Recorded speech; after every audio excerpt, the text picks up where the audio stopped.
वा अनि ngang security advisor Kuldip Singh state asigi security advisor oina adumuk leifam thokra haina hanagi minister Ningthaujan Birena hangdakle hauzik lamdam asida thokliba irang asiga mari leinena ngase fayengda leiba mahake mayumda pangthokpa pawgi mifam amada wafam asi fongdokladuna mahakna makha tana hai leingak asina lamdam asida tangdu leitaba hanjilakle haiba ase angapa poe leingak asi luchingliba chief minister Ningthaujan Birena ngasi fawba oidabang ngangtuna yamda minamle असिगुम्बा तंजा असिदा state असिगी security adviser Kuldeep Singh state असिदा Kuki terrorist समापन रोम चंगलखरे हाइबगी वाफम मसाना याना फोंदोक्तुना मदुगिदमक लखोफम थोकपा थबकसिंग लौखटले हाइना यामना थमख्रब मतों वाफम अदु अरानबनी हाइना अमु फोंदोरकलिबा असे अंगप फावे मियामदा मिनमलिबा सेक्यूरिटी एडवाइजर असे मखाताना स्टेट असिदा लेफम थोकप्रा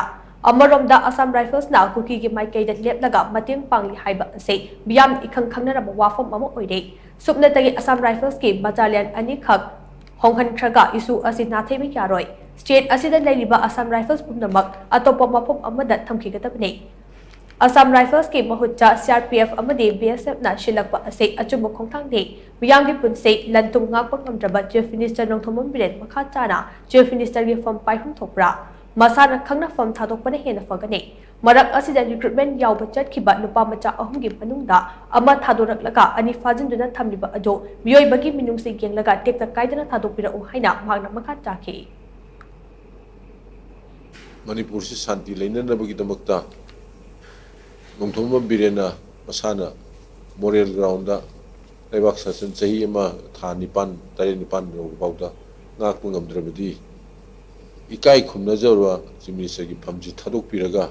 BJP की लेजिस्लेचर पार्टी मरक्ते की अनोबो सिनबा करी काय बिबे लेबिगे लेजिस्लेचर पार्टी मरक्ता नोंथोम बिरे नत्रबदी चीफ मिनिस्टर उबिंगे सुले लेत्रबरा करी honourable prime minister of India Narendra Modi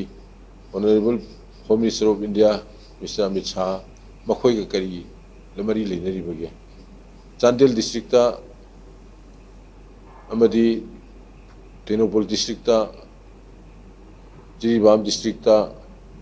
कांगबोकी district Churachandpur district as chief minister होइना चटपा ngamdraba Nongthom Biren कायनिङाय ओइद्रा